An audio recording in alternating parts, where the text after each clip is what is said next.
ये कहानी है बुंदेलखंड के झांसी की, जहाँ प्रतिज्ञा नाम की एक लड़की जिसका सपना था आईएएस बनने का। शाम के 4 बज चुके थे और प्रतिज्ञा दरवाजे पर टकटकी लगाए खड़ी थी, क्योंकि उसके भैया जो दिल्ली में एक प्राइवेट कंपनी में वर्किंग थे, वे घर आने वाले थे। भैया के आते ही प्रतिज्ञा बहुत खुश हुई और उनसे ढेर सारी बातें करी। प्रतिज्ञा ने अभी अभी बीए में दाखिला ही लिया था, तभी प्रतीक, जो कि प्रतिज्ञा का भाई था, पूछता है कि आगे का क्या प्लान है। तू तो बचपन में बोलती थी कि मैं आईएएस बनूंगी, तू तैयारी क्यों नहीं शुरू करती? एक काम कर, तू मेरे साथ दिल्ली चल और वहीं रहकर यूपीएससी की तैयारी कर। और फिर प्रतीक उसे आईएएस के रुतबे के बारे में बताता है। अब प्रतिज्ञा सपने देखने लगती है और भाई के साथ दिल्ली आ जाती है। दिल्ली पहुंचकर सोचती है कि आईएएस बनकर ये करूंगी, वो करूंगी, ऐसा करूंगी, वैसा करूंगी, लेकिन वह पढ़ाई में ज़्यादा ध्यान नहीं देती जितना कि एक रियल यूपीएससी एस्पिरेंट को देना चाहिए। यह सब देखकर प्रतीक समझाता है कि बेटा, सपने देखना अच्छी बात है, लेकिन बंद आंखों से नहीं, बल्कि खुली आंखों से, क्योंकि खुली आंखों से देखे गए सपने सच होते हैं जो इंसान को सोने नहीं देते। वह प्रतिज्ञा के लिए स्ट्रैटेजी बनाता है, टाइम टेबल बनाता है और प्रतिज्ञा उसे फॉलो करना शुरू कर देती है। एक दिन अचानक ऑफिस से प्रतीक फोन करके प्रतिज्ञा को बताता है कि मेरा ट्रांसफर बेंगलोर हो गया है और अब उसे दिल्ली से बेंगलोर जाना पड़ेगा। प्रतीक बेंगलोर चला जाता है और प्रतिज्ञा अब दिल्ली में अकेली हो जाती है। चूंकि प्रतिज्ञा के दिल्ली में कोई भी दोस्त नहीं थे, वह रोज भाई से बात करती रहती और प्रतीक उसके हौसलों को बढ़ाता था। ऐसा करते करते 3 साल बीत गए और प्रतिज्ञा का ग्रेजुएशन कंप्लीट हो गया और अब वह यूपीएससी परीक्षा के लिए एलिजिबल हो चुकी थी। और इधर प्रतीक की भी शादी हो चुकी थी। बबीता, जो कि प्रतीक की पत्नी थी, उसे पसंद नहीं था कि प्रतीक बहन की पढ़ाई का खर्चा उठाए। अब प्रतिज्ञा के सामने आर्थिक तंगी एक चुनौती बन चुकी थी। उसके पापा ने अपना सारा पैसा बेटे की पढ़ाई में, यानी प्रतीक की पढ़ाई में लगा दिया था। अब प्रतिज्ञा का खर्चा उठाने में वो असमर्थ थे। प्रतिज्ञा की जीएस की तैयारी तो हो चुकी थी, लेकिन पैसों की कमी के चलते वह ऑप्शनल की कोचिंग नहीं कर पाई थी। वह परेशान थी कि ऑप्शनल की तैयारी के बिना मैं मुख्य परीक्षा कैसे पास करूंगी, और अपनी माँ को फ़ोन कर जोर जोर से रोने लगती है। उसकी मम्मी कहती है कि हम घर बेच देंगे, लेकिन बेटी के सपनों को चकनाचूर नहीं होने देंगे। अब प्रतिज्ञा अपनी पढ़ाई में जोरों से लग जाती है और ऑप्शनल की कोचिंग शुरू करती है, लेकिन सही गाइडेंस न मिलने के कारण वह मुख्य परीक्षा पास नहीं कर पाती और टूट जाती है।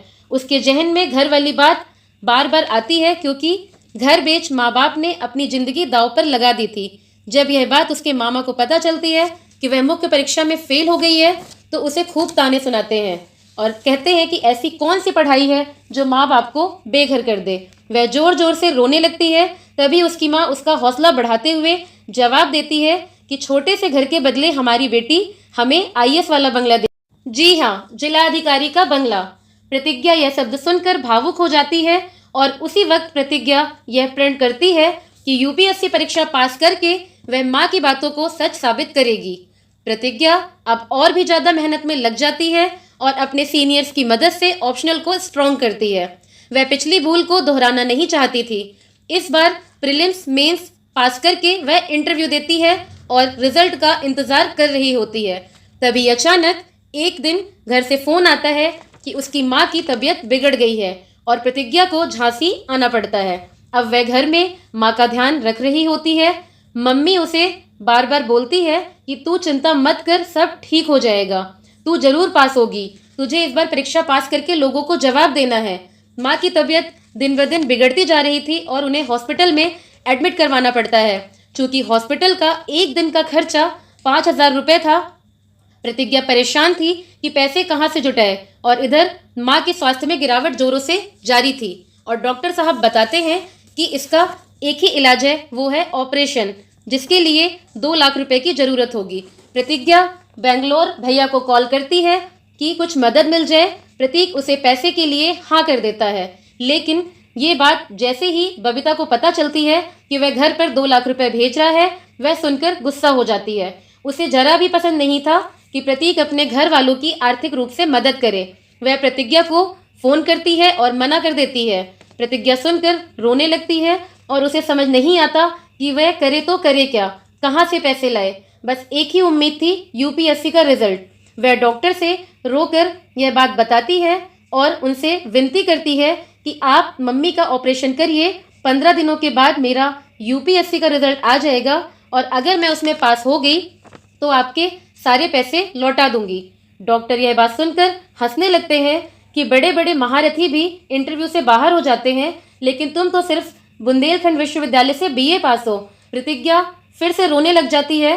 तभी अचानक उसकी आवाज़ सुनकर बुंदेलखंड यूनिवर्सिटी के प्रोफेसर डॉक्टर अमित अग्रवाल वहां आ जाते हैं। वो वही मौजूद होते हैं और डॉक्टर साहब के अच्छे दोस्त भी होते हैं। उन्हें प्रतिज्ञा का चेहरा देखकर याद आ जाता है कि ये तो वही लड़की है जो बुंदेलखंड यूनिवर्सिटी की गोल्ड मेडलिस्ट है, और प्रतिज्ञा से वो सब पूछते हैं और प्रतिज्ञा उन्हें सारी बात बताती है। अमित अग्रवाल झांसी के नामी प्रोफेसर थे।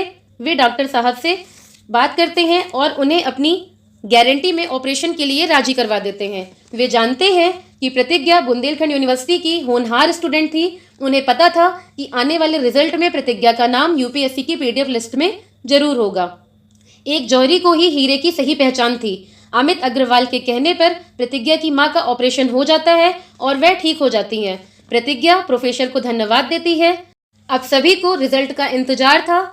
एक तरफ घर दांव पर लगा था और दूसरी तरफ डॉक्टर साहब के 2 लाख रुपए भी चुकाने थे, और सबसे बड़ी बात अपने प्रोफेसर की उम्मीदों पर खरा उतरकर उनकी बात को सच साबित करना था।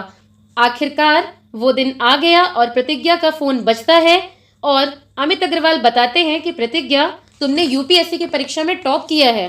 झांसी के साथ साथ तुमने बुंदेलखंड विश्वविद्यालय का नाम भी पूरे देश में रोशन किया है। प्रतिज्ञा खुशी से झूम उठती है।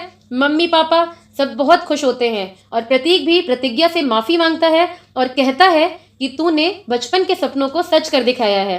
इधर उत्तर प्रदेश सरकार भी प्रतिज्ञा को 5 लाख रुपए पुरस्कार के तौर पे कैश देती है और तुरंत प्रतिज्ञा उन पैसों को प्रोफेसर अमित के साथ जाकर डॉक्टर के चुका देती है और धन्यवाद बोलती है।